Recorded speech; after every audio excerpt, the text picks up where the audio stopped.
Oh boy, got the XL80 out of the frame, and I'm gonna turn this thing upside down, and I'm really praying that that 10 millimeter bolt comes out of the bottom.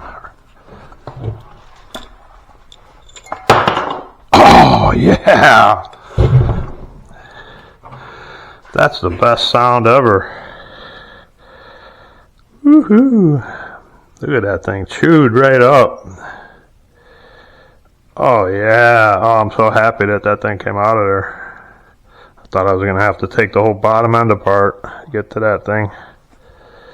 All right, Jeff Tag Metal Garage for the win.